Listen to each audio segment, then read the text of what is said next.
Welcome back again to my channel, and for today's video, tuturuan ko kayo kung paano mag-edit ng videos using WONDERSHARE FILMORA, which is ginagamit ko pang-edit sa mga videos ko into my vlog. So, let's see. Nandito na ngayon tayo sa FILMORA, and makikita nyo dito yung media, audio, title, transition, effects, and elements. Itong import na to is mag-import kayo ng major files. Ayan. Ito tayo sa desktop kung saan nandun yung ating mga materials na gustong gamitin. Pero pwede din naman natin siyang minimize muna. And open natin yun sa desktop, yung FILMORA na folder. Ito yung mga materials na gagamitin natin. And ito, pwede natin siyang i-drag dito sa import media files. Yan. Para shortcut na siya. And yung mga sound effects na gusto nyong gamitin is lagay nyo na rin siya dyan. Pero para hindi siya masyadong maraming files dito sa loob is piliin nyo na lang muna yung mga files na gagamitin nyo. So ako naman kasi kahit pa paano hindi naman din ako gano'n nalilito. Ayan. And then yung music din. Actually guys, meron na rin silang sariling music na pwede natin gamitin. Na binibigay ng FILMORA, sinasuggest. Pero kung gusto din naman natin maglagay ng music is, ayan, drag lang din natin yung mga dinownload nating music. Ayan, and back dun sa loob. So, ayan guys, makikita nyo na yung mga video clips na nandito. For example, ito. Pwede natin siyang i-drag dito. Dito sa first layer. Ayan. Don't change. Ayan. Para ito yung adjustan, para mas makita natin lahat na whole video clips, hindi na tayo yung pupunta pa, or yan, katulad nyan, ganyan, sa dulo. So, pwede natin siya mai-adjust ng, yan, minimize ang ganyan. And then, ayan. So, kung malakas yung audio, pwede natin siyang hinaan. Ayan. Okay. And ito yung mga transition niya, effects. Ayan. Sa effects dyan, pwede nyo yung baguhin yung effect ng videos or yung quality ng videos. For example, gusto nyo ng ganitong parang effect na kulay. Ayan. Apply nyo lang siya. Ayan. Ayan na pala. And kung makikita nyo, maliit lang siya. Pwede nyo siyang i-adjust. Ayan. Hanggang sa dulo ng videos is ganun yung kulay niya. And kung delete nyo naman siya, right click and then delete. Ito naman sound ng video nyo. Kung gusto nyo siyang i-mute, right click and then mute. Pero kung gusto nyo siyang ibalik, unmute. And then kung gusto nyo i-adjust yung audio niya, is click the video or the clip and then select the audio. Is double click nyo siya and select the audio and then ibaba nyo. Yan. Adjust siya ng sound. Kung gusto nyo malakas yung sound niya, original sound, or medyo mahina lang. Lalo na kung lalagyan siya ng background music.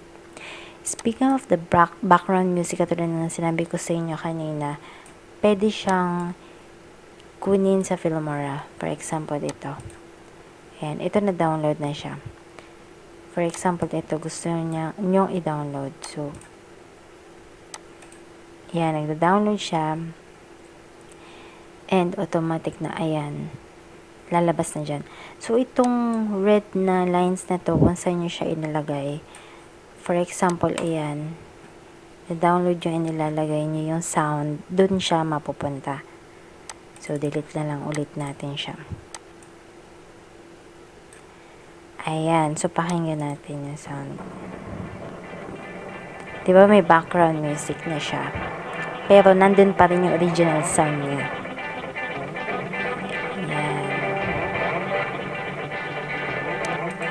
And then, kung gusto niya naman ng transition pala, ayan, for example, ito. Add lang natin siya dito. Sa unahan. Ayan, pwede natin siya i-drag. Ayan, ganyan. And then, play. Ayan. Lagi ko ipapaalala sa inyo na kung nasaan yung red na lines na yan, kung ano yung ilalagay nyong music or pictures or clip or background effects, doon siya lilitaw. And depends dito sa mga layer nyo kung saan nyo itatapat. Katulad yan, naka-highlight is ganyan. Ito naman sa videos and ito sa music. Pero pag music talaga, automatic na sa ibaba siya ng videos nag-a-appear pag naglagay kayo. And then after that, ano pa ba? Ayan, kung gusto niyo naman siya i-cut, kung hanggang saan yung dahil sobrang haba ng videos, yung sound effect nyo, I'm sorry, kung hanggang saan yung video nyo, right click and then split. Ayan. Tingnan nyo yung ito. Ayan, yan. Kung saan siya nandun yan, dyan siya nag-cut. And then, delete. Delete. Right click or kaya pag clinic nyo yun, tas delete nyo lang sa keyboard, madidelete na siya. Kung gusto nyo ulit siyang lagyan ng videos, punta lang kayo sa file and then drag again. Ayan.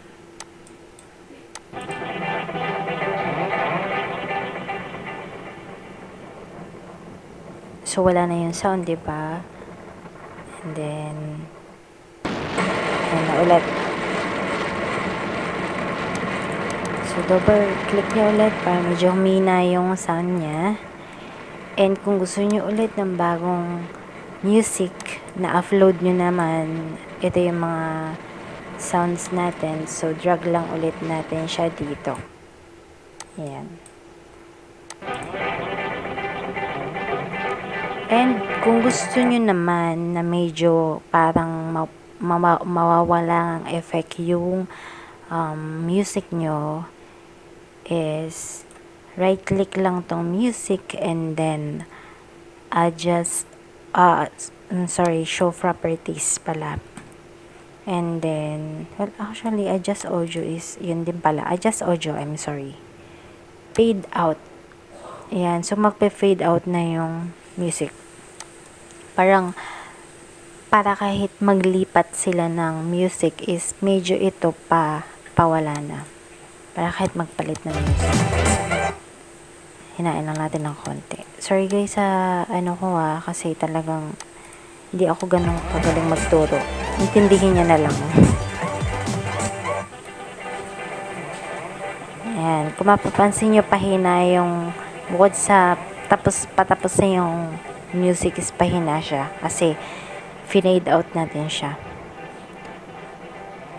Ayan, ganyan. Yan naman ang effect. Pwede naman siya din i-fade in. Double click, fade in sa panibagong music para hindi naman siya agad na biglang pasok. Yan. Diba ganyan? Ayan siya. And then, after that, kung gusto nyo ng may transition, ganun ulit.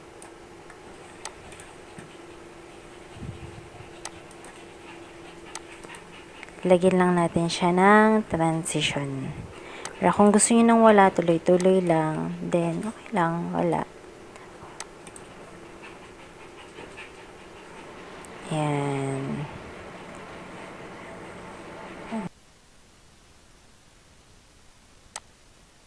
Kung gusto niyo naman lagyan siya ng text, for example, dito sa part na to, ayan, pili lang kayo dito sa titles.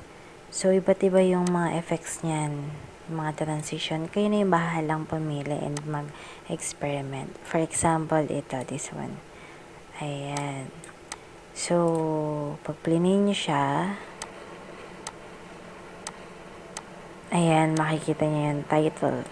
So, ang gawin nyo lang is double-click nyo lang dito, pero dito kayo dapat mas magsulat. Kasi, pag dito kasi, kadalasan nagugulo eh. So, this is Cannon Road. Cannon Road. Ayan, kunyari dyan sa lugar na yan.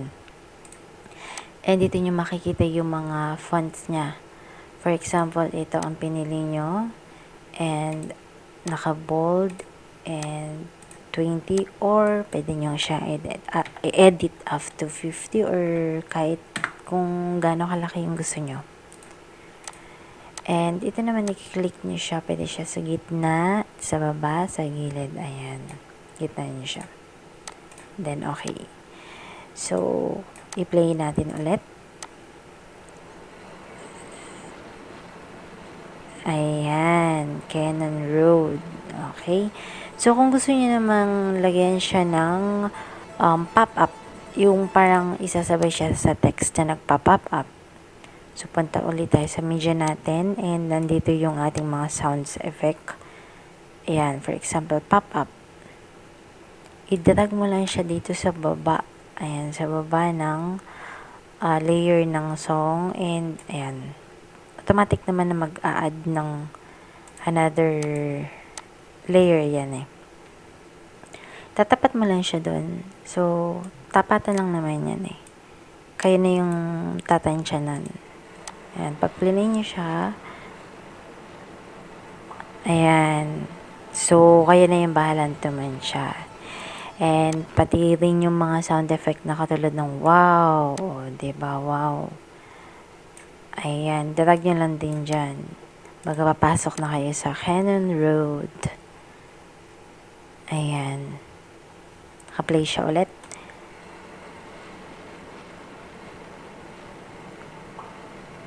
Ayan.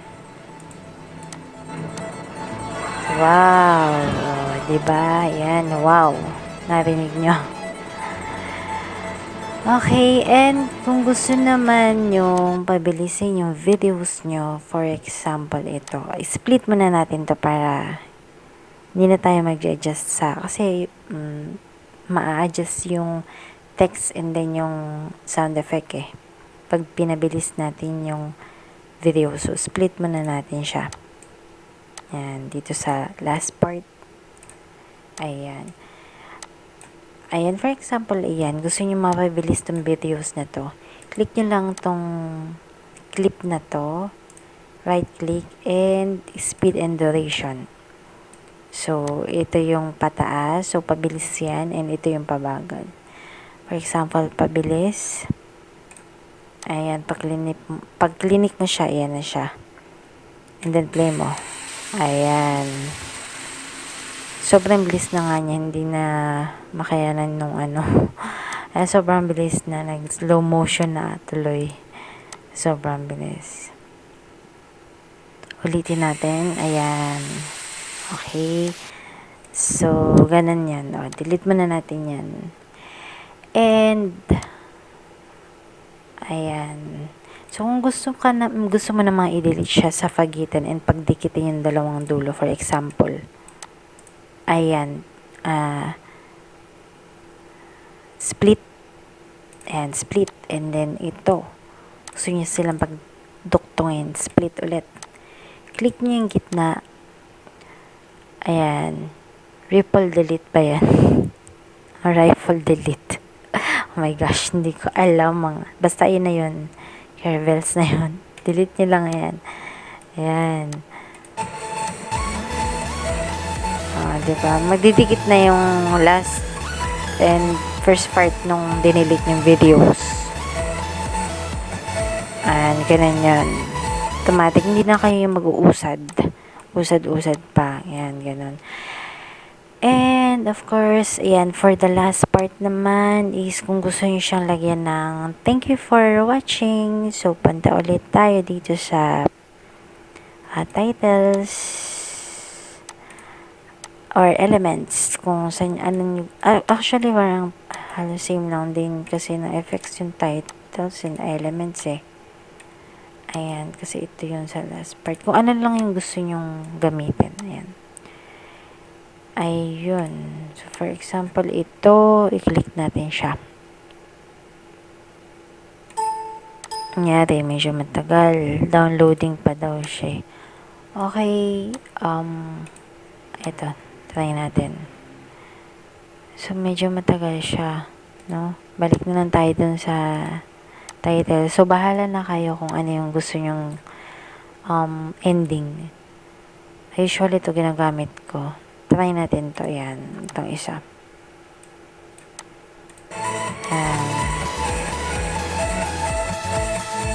Ayan. So, katulad ng ginawa natin dun sa titles dito sa Cannon Road, click nyo lang natin siya and lagay natin. Thank you for coming.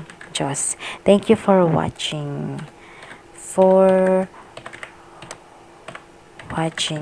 Oh, ayan. Gitna natin siya. Ayan. Kung gusto nyo siya lumiit, and drag nyo na lang siya ng ganyan. Resize nyo na siya ng ganyan. Yung text dito, barahin nyo na lang dito. Ayan. Ayan. Thank you for watching. And kung gusto nyo itapat yung inyong sound, adjust nyo lang din siya. Ayan.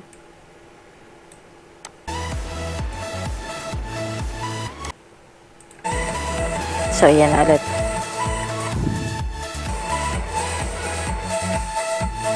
Ayan. Thank you for watching daw. Okay. Ayan. So, ito na yung ating videos.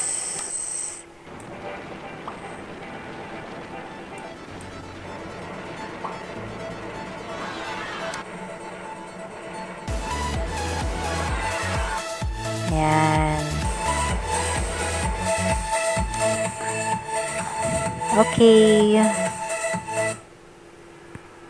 So, yun na nga guys. Sana may natutunan kayo sa aking basic tutorial of FILMORA. And may apply nyo sana yan sa paggawa nyo ng videos on your vlog. Thanks for watching guys. Don't forget to like and to subscribe to my channel. Until my next video. Ang muting late na to.